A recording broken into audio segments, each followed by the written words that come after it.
मैं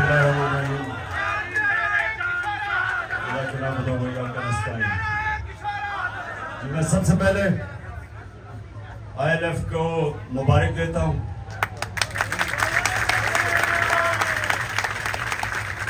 जिस तरह आपने सुप्रीम कोर्ट और उसके अलावा भी जो प्रोटेस्ट हुई रूल ऑफ लॉ के लिए, जिस तरह आपने उसके लिए शिरकत की, तो मैं आपको मुबारक देता हूं, क्योंकि आप एक मूवमेंट का हिस्सा हो।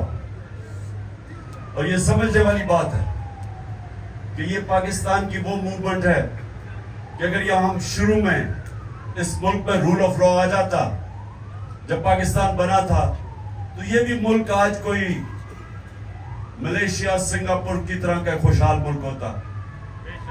जब इस शदाब ने बात की कि सिर्फ एक वजह के पाकिस्तान ऊपर नहीं आ सका अब तक, क्योंकि अल्लाह ने जो ये जमीन है हर किस्म की नेमतें बख्शी है इस पर। मैं जो 3.5 साल प्राइम मिनिस्टर रहा, मुझे तब अंदाजा होना शुरू हुआ कि अल्लाह ने इस मुल्क में कितनी नेमतें बख्शी। उससे पहले मुझे भी नहीं अंदाजा था कि यहां किसी चीज की अल्लाह ने कभी नहीं छोड़ी। लेकिन जब एक मुल्क पे इंसाफ नहीं होता, तो वो हजरत अली का कौल है कि कुफर का निजाम चल जाएगा, लेकिन ना इंसाफी और जुल्म का निजाम नहीं चल सकता। जो मुल्क खुशहाल है दुनिया में, जो भी आप दुनिया में जाके देख लें, जिधर खुशहाली है वहां रूल ऑफ लॉ है। मैं ये लोगों को बार बार एक मिसाल देता हूं कि रूल ऑफ लॉ इंडेक्स के अंदर डेनमार्क नंबर 1 है और पाकिस्तान 129 पे 140 मुल्कों में से। डेनमार्क की औसत आमदनी पर कैपिटा इनकम $68,600 है, पाकिस्तान की $1,600 है। और अगर डेनमार्क के मसाइल और पाकिस्तान के मसाइल देखे तो कोई मुकाबला ही नहीं है। यहां हर कुछ है, 12 तो मौसम है पाकिस्तान में,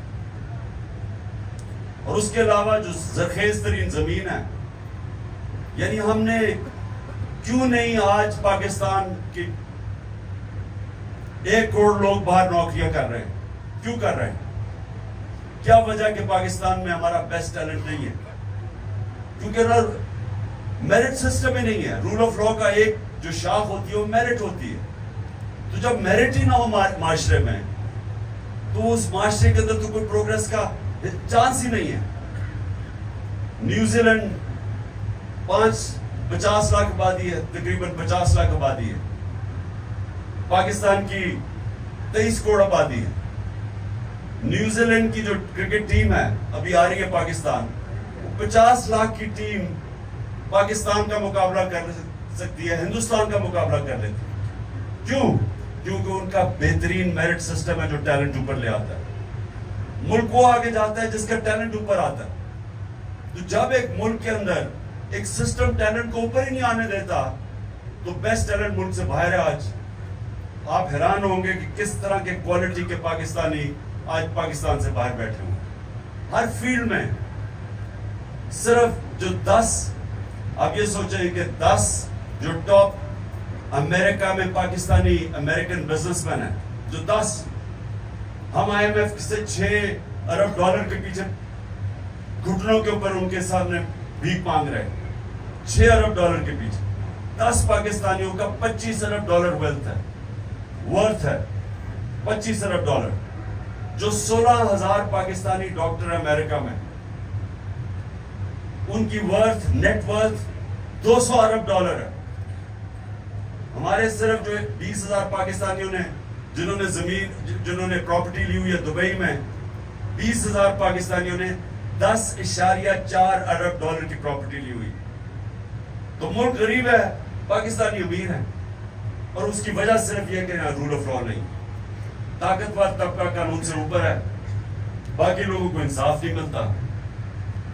जो ताकतवर है वो कत्ल करके भी बच जाता है। जिन्होंने मेरे पे गोलियां चलाई, मैं FIR नहीं उनकी कटवा सका, एक्स प्राइम मिनिस्टर। और फिर जो JIT बनी, हम पंजाब की गवर्नमेंट में हैं, हमारी गवर्नमेंट थी तब पंजाब में, हमारी पुलिस थी। जेआईटी हम पंजाब के अंदर अपनी गवर्नमेंट में होते हुए हम सही माने में हमें उन्होंने तफ्तीश करने नहीं दी। उन्होंने सैबोटाज कर दिया, जो रिकॉर्ड था जेआईटी का वो सैबोटाज किया। तो अगर मेरे से ये हो सकता है, सोचे आम आदमियों से क्या होता होगा। जो आम हमारा आदमी है वो जकड़ा हुआ है थाना कचहरी पटवारी की पॉलिटिक्स पे, देहात में। वही जाता है इंग्लैंड अमेरिका जाता है, यूरोप जाता है। वो क्यों ऊपर चला जाता है? क्योंकि वहां कोई कब्जा ग्रुप नहीं है, रूल ऑफ लॉ है। वहां कोई ताकतवर कमजोर की जमीन पे कब्जा नहीं करता, क्योंकि कब्जा ग्रुप तो कमजोर की जमीन पे करता है। लेकिन वहां कमजोर को तहफ्फुज है, कानून है वहां। जब हजरत अबू बकर, हजरत उमर और जब हजरत अली खलीफा बने, सब ने पहली स्टेटमेंट दी कि हम ताकतवर और कमजोर को कानून में एक बराबर रखेंगे, ताकतवर को कानून के नीचे लेके आएंगे, इंसाफ कायम करेंगे। पहली मिशन स्टेटमेंट्स थी उनकी। और इसलिए मुसलमान आजाद हो गए, और वो आजाद लोगों ने एक अजीम दुनिया की सुपर पावर बन गए। तो हमारे सामने तो रुकावट ही है कि एस्टैब्लिशमेंट है वो कानून के ऊपर है। ये तो जो पार्टीज है ये चोरी करके एनआरओ ले लेती है। कभी सुना आज तक किसी यूरोप अमेरिकन किसी सिस्टम में किसी को एनआरओ मिला? आप पब्लिक का पैसा चोरी करें, कोई दुनिया का मुहज्जब माशरा आपको माफ नहीं करेगा।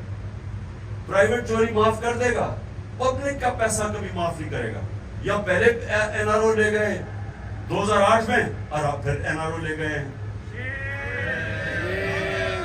एनआरओ का मतलब ये कि जो मेरे नबी सल्लल्लाहु अलैहि वसल्लम ने 1500 साल पहले तकरीबन कहा था कि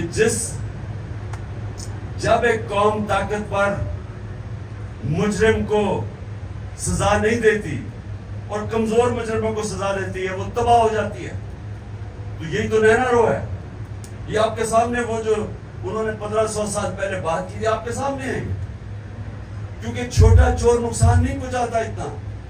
पटवारी वगैरह ये जो चोरी करते हैं या थानेदार, वो क्या कर लेंगे? ज्यादा ज्यादा एक गाड़ी ले लेंगे, जितना भी चोरी करेंगे वो मुल्क में पैसा रखेगा। ये इतनी बड़ी चोरी करते हैं कि इनको पैसा बाहर भेजना पड़ता है। तो पहले चोरी का नुकसान, बड़ी चोरी का, फिर जब पैसा बाहर भेजते हैं, डॉलर्स लेके पैसा बाहर भेजते हैं, तो डॉलर एंड में कम हो जाता है, डॉलर ऊपर चला जाता है, रुपए की कीमत गिरती है, महंगाई आ जाती है, गुर्बत बढ़ जाती है।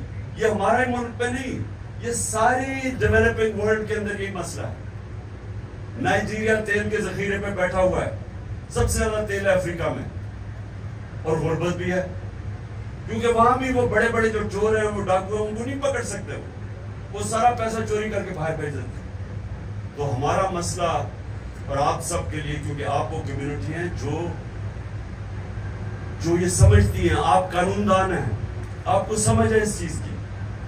आपको समझना चाहिए कि ये जो अब मूवमेंट चल रही है रूल ऑफ लॉ की, ये रुकेगी नहीं अभी, क्योंकि ये जद्दोजहद, ये जहाद है।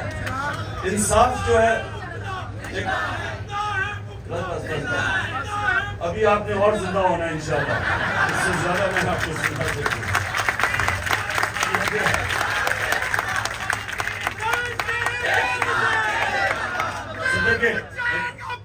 बस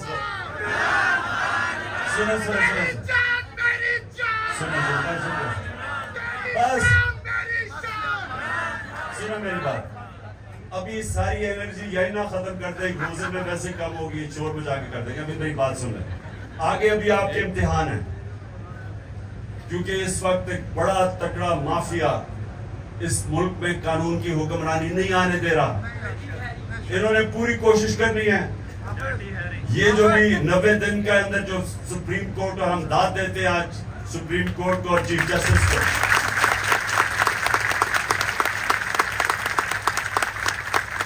हर किस्म के प्रेशर के बावजूद, प्रेशर एक दो माफियाज की, दो पार्टीज जो इलेक्शन से भागी हुई हैं, इनका प्रेशर एक था, और दूसरा नामालूम अफराद का प्रेशर था।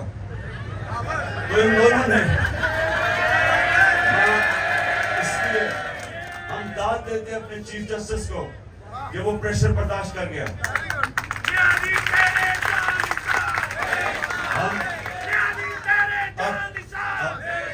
कदम बढ़ाओ चीफ जस्टिस, हम तुम्हारे साथ हैं। कदम बढ़ाओ चीफ जस्टिस, हम तुम्हारे साथ हैं। कदम बढ़ाओ चीफ जस्टिस, हम तुम्हारे साथ हैं। बढ़ाओ चीफ जस्टिस, हम तुम्हारे साथ हैं।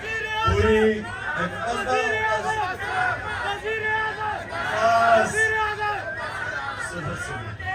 एक इशारा, तेरा एक इशारा, बस सुने, मैं जरा आखिरी 2 बातें आपके सामने कर दूं। सुनने मेरी बात। इस वक्त इन्होंने पूरी कोशिश करनी है अभी भी इलेक्शन ना करने की, ये पूरी कोशिश करेंगे। तो इसलिए आप सबको तैयारी करनी चाहिए।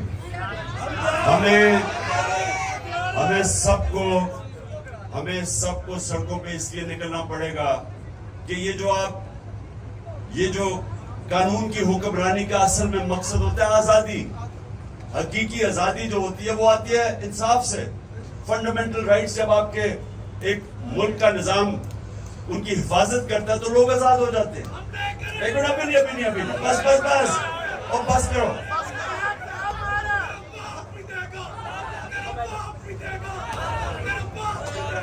देखो नारों से आजादी नहीं मिलती।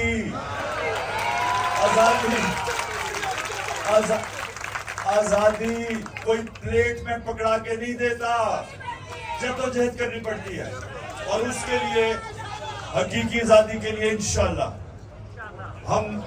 हमने पूरी तरह जद्दोजहद करनी है।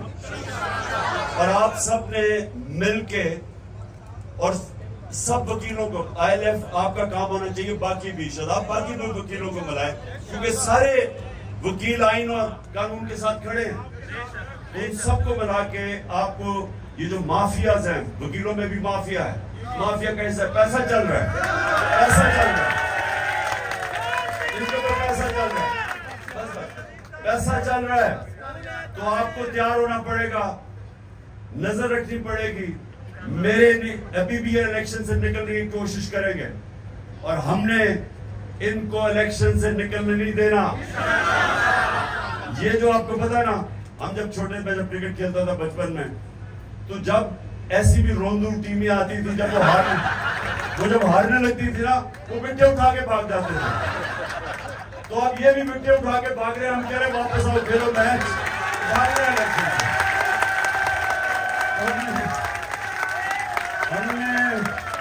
हमने इन रोंदुओं को भागने नहीं देना, इलेक्शन करवाना है। तो मैं फिर से आपको मैं खराज तहसीन पेश करता हूं। जिस तरह सुप्रीम कोर्ट के बाहर निकले और चीफ जस्टिस के साथ खड़े हुए, सबको मैं खराज तहसीन पेश करता हूं। और प्लीज आप सब तैयार रहें। मैं आपको शादाब हसन के थ्रू आपको बताता रहूंगा, क्योंकि इन्होंने अभी ये डर्टी हैरी वगैरह ने प्लान किया हुआ कि हमारे अभी आज अली ज़ैदी को पकड़ लिया, उससे पहले वकास अमजद हमारे सोशल मीडिया के लड़कों को पकड़ लिया, अली अमीन को गंडापुर को पकड़ लिया। तो हमने सब ने तैयार रहना। उससे पहले मेरा जो सिक्योरिटी इंचार्ज था इफ्तिखार गुमन, उसको पकड़ लिया। उससे पहले मेरा उसको उठा के ले गए, जो मेरा बनी गाला में वो घर देखता था, उसको उठा के ले गए। खजामे को उठा के ले गए। अजहर मशवानी को 7 दिन के लिए गायब कर दिया।